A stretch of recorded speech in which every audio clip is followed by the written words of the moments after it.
नमस्कार दोस्तों, एसएसटी की ऑनलाइन क्लास में आपका स्वागत है। आज हम प्राकृतिक वनस्पति और वन्य प्राणियों के संदर्भ में इसमें पढ़ेंगे। हालांकि इस लेसन को पिछली क्लास में अपन स्टार्ट कर चुके हैं, जिसमें आपने पढ़ा था प्राकृतिक वनस्पति के संदर्भ में। तो मैं एक बार फिर से आपको परिभाषा बता देता हूं कि प्राकृतिक वनस्पति किसे कहा जाता है।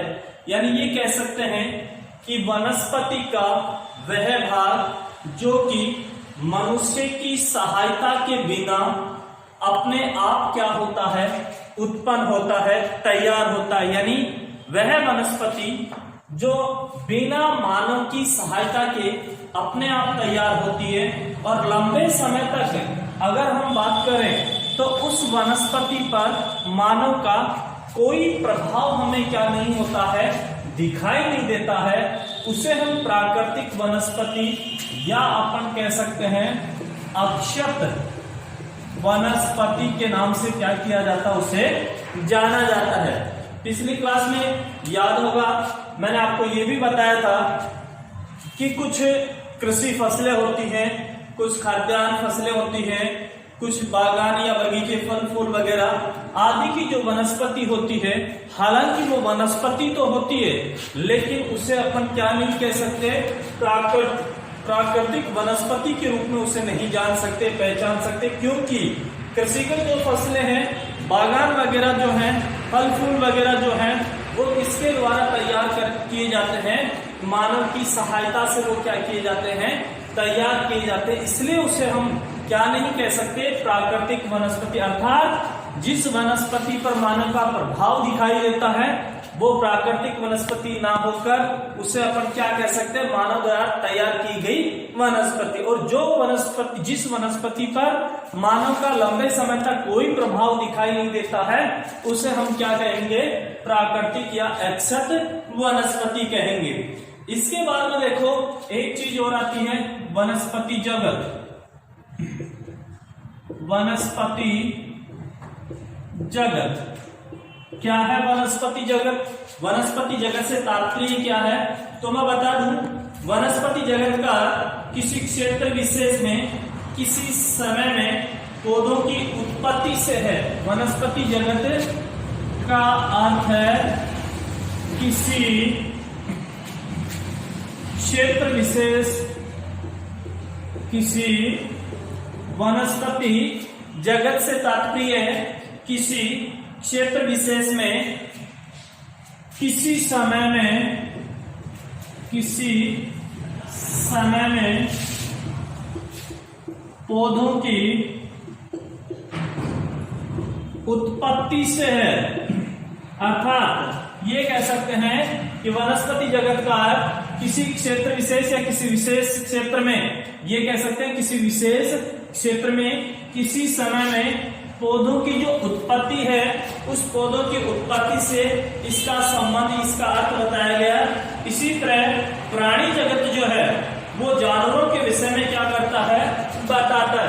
वनस्पति जगत वनस्पति के संदर्भ में बताता है और प्राणी जगत की अगर हम बात करेंगे तो प्राणी जगत किसके संदर्भ में हमें बताता है, जानवरों के संदर्भ में हमें क्या करता है, बताता है। आगे जो है वो हम बात करेंगे वनस्पति जगत और वन्य प्राणियों में जो विविधता है, वो विविधता क्यों है, किस कारण से है। अर्थात आपने देखा होगा धरातल के ऊपर भिन्न भिन्न प्रकार की वनस्पतियां पाई जाती हैं, धरातल के ऊपर भिन्न भिन्न प्रकार के प्राणी जीव यानी जो जानवर है वो पाए जाते हैं। तो इन सब में जो भिन्नता है वो भिन्नता किस कारण से पाई जाती है, उसकी हम यहाँ पे क्या करेंगे, बात करेंगे। तो देखो वनस्पति और प्राणी जगत में पाई जाने वाली विविधता, वनस्पति एवं प्राणी जगत में पाई जाने वाली विविधता, इसकी यहां पे अपन क्या कर रहे हैं, बात कर रहे हैं कि वनस्पति में और प्राणी जगत में जो विविधता पाई जाती है, प्राणियों में जो विविधता पाई जाती है उसमें प्राणियों प्राणियों में पाई जाने वाली विविधता, और उस विविधता के यहाँ पे अपन बात करेंगे कारणों की, कि क्या कारण है कि वनस्पति में और प्राणियों में विविधता पाई जाती है। उसका पहला और मुख्य जो कारण बताया गया है वो क्या है, धरातल।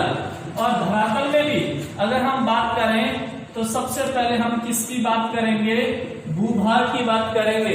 अर्थात जो धरातल है उस धरातल के कारण वनस्पति में और प्राणियों में क्या पाई जाती है, विविधता पाई जाती है। अर्थात ये कह सकते हैं कि भूमि का वनस्पति के ऊपर प्रत्यक्ष और अप्रत्यक्ष रूप से क्या होता है, प्रभाव पड़ता है।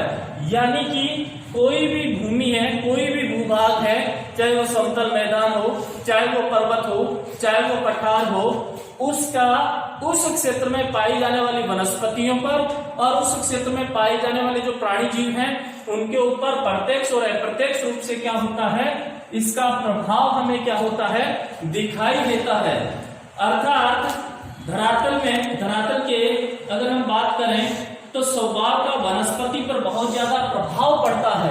अर्थात धरातल का स्वभाव कैसा है, धरातल का स्वरूप कैसा है, उन चीजों का प्रभाव किसके ऊपर दिखाई देता है, वनस्पति के ऊपर दिखाई देता है। फॉर एग्जाम्पल अगर हम बात करें समतल उपजाऊ मैदान की बात करें, किसकी बात करें, अगर हम बात करें समतल उपजाऊ मैदान की, तो वहां पे आपको प्राय क्या देखने को मिलेगा, कृषि कार्य अर्थात कृषिगत फसलें जो हैं वो इस समतल मैदानी भूभाग में की जाएंगी। तो किसका प्रभाव पड़ा, भूमि का, धरातल का प्रभाव पड़ा कि भूभाग कैसा है, समतल है, उपजाऊ मैदान है, और ऐसे भाग पर किस प्रकार की फसलें उत्पादित की जाती हैं, कृषिगत फसलें उत्पादित की जाती हैं तथा घास फूस के मैदान यहाँ पे देखने को मिलते हैं। इसके अलावा अपन बात करें ऊबड़ खाबड़ और असमतल भूभाग की बात करें,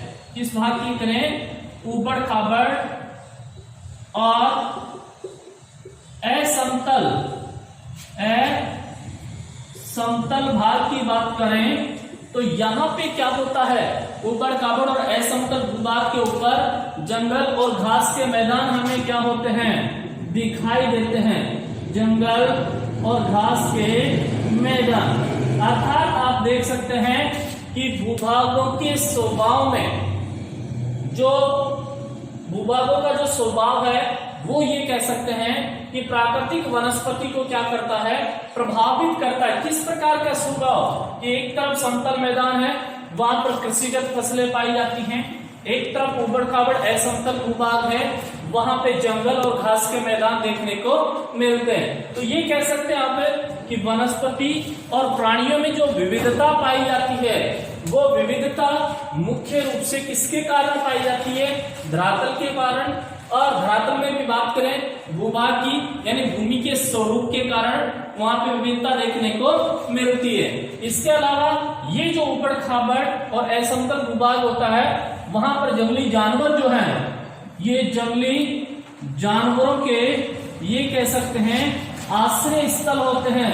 अर्थात ये कह सकते हैं इन क्षेत्रों में जंगली जानवर जो है वो क्या करते हैं, अपना आश्रय प्रदान करते हैं या निवास करते हैं। इसके बाद में धरातल का दूसरा रूप देखें तो वो क्या है आपके, ये कह सकते हैं मृदा। अब जो मृदा है वो भी किसको प्रभावित करती है, वनस्पति और प्राणियों में पाई जाने वाली जो विविधता है उस विविधता का दूसरा कारण किसे बताया गया है, मृदा को भी बताया गया है। कैसे बताया है कि विभिन्न स्थानों पे आपने देखा होगा अलग अलग प्रकार की, अगर हम बात करेंगे भारत की तो भारत में अलग अलग स्थानों पर अलग अलग प्रकार की मृदा पाई जाती है। कहीं पे जलोढ़ मृदा है, कहीं पे काली मृदा है, कहीं पे लाल पीली मृदा है, कहीं पे लेटेराइट मृदा है, कहीं पे बलुई मरुस्थलीय मृदा है।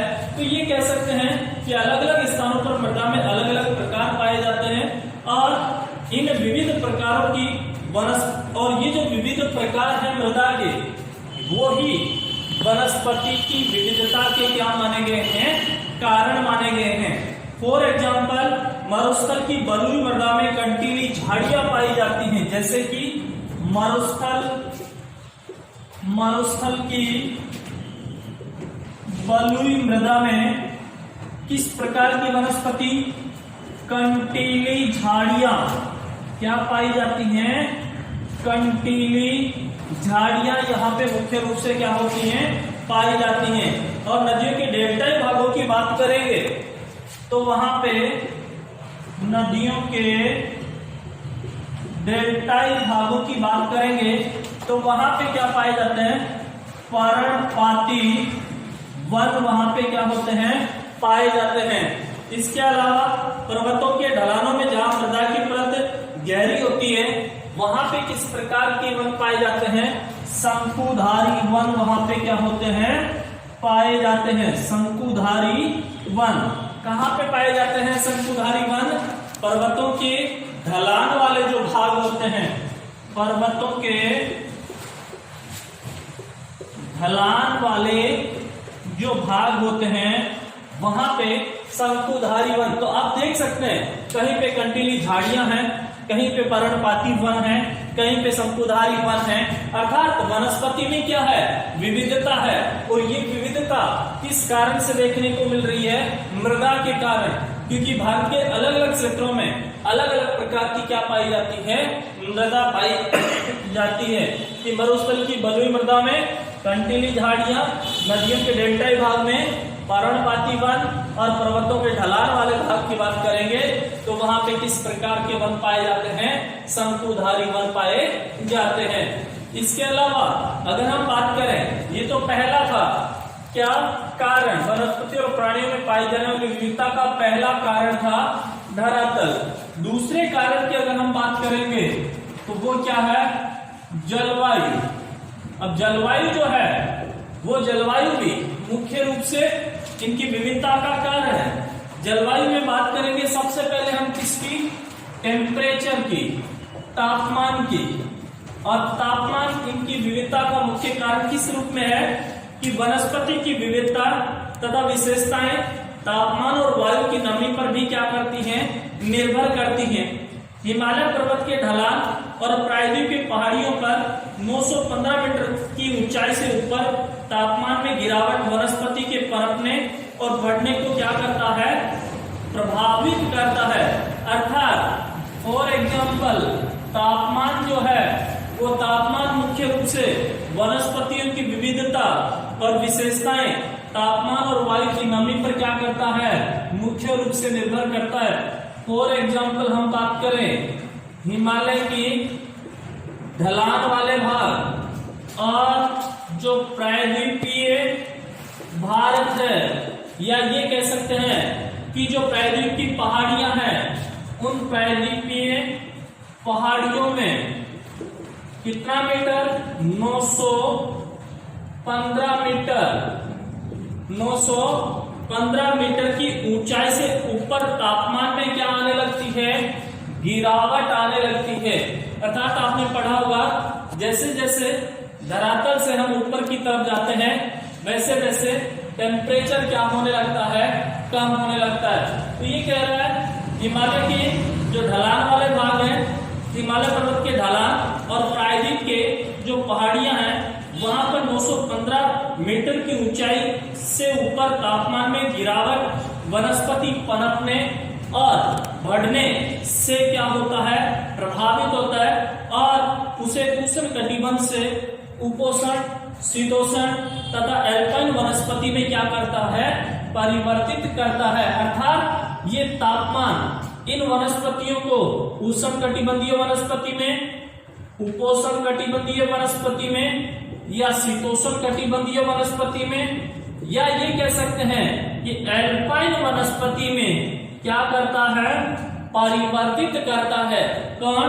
टेम्परेचर अर्थात तापमान जो है वो वनस्पतियों को या प्राणियों में विविधता का मुख्य कारण है। कि जिस क्षेत्र में टेम्परेचर अधिक होगा, सीधी सी बात है, वहां पे उष्ण कटिबंधीय वनस्पति पाई जाएगी। फिर धीरे धीरे जैसे जैसे टेम्परेचर कम होता है वहां पे उपोष्ण या शीतोष्ण कटिबंधीय वनस्पति पाई जाती है। और अगर हम बात करेंगे ध्रुवीय क्षेत्रों में, तो वहां पे किस प्रकार की वनस्पति पाई जाती है? एल्पाइन वनस्पति पाई जाती है। इस प्रकार से जलवायु में जो टेम्परेचर है, तापमान है, ये मुख्य रूप से किसको प्रभावित करता है? वनस्पतियों की विविधता को प्रभावित करता है। इसके बाद में बात करेंगे सूर्य का प्रकाश। तापमान में सूर्य का प्रकाश की अगर हम बात करें तो ये भी किस प्रकार से वनस्पति जगत को प्रभावित करता है। वनस्पतियों को किसी भी स्थान पर सूर्य के प्रकाश का समय, उस स्थान के अक्षांश, समुद्र तल से ऊंचाई, और अगर हम बात करें ऋतु पर निर्भर करता है। प्रकाश अधिक समय तक मिलने के कारण वृक्ष गर्मी की ऋतु में क्या होते हैं? जल्दी होते हैं। सीधी सी बात है, सूर्य का प्रकाश जो है वो अगर पौधों को अधिक मिलेगा तो ये कहेंगे कि मुख्य रूप से वे पौधे, वो वनस्पति जल्दी क्या करती है? ग्रोथ करती है। और मुख्य रूप से सूर्य के प्रकाश को अक्षांश जो रेखाएं हैं, पहले भी बताया, अक्षांश जो रेखाएं हैं वो प्रभावित करती हैं। समुद्र तल से जो ऊंचाई है वो उसको क्या करती है? प्रभावित करती है। तो इस प्रकार से अपन कहें तो वनस्पति और प्राणियों में पाई जाने वाली विविधता का कारण धरातल में भूभाग हो गया, मृदा हो गई, दूसरा जलवायु में तापमान हो गया, और सूर्य का जो प्रकाश है वो मुख्य रूप से इसको क्या करता है? प्रभावित करता है। या विविधता का मुख्य क्या है? कारण है। नेक्स्ट जो है अगली क्लास में। धन्यवाद।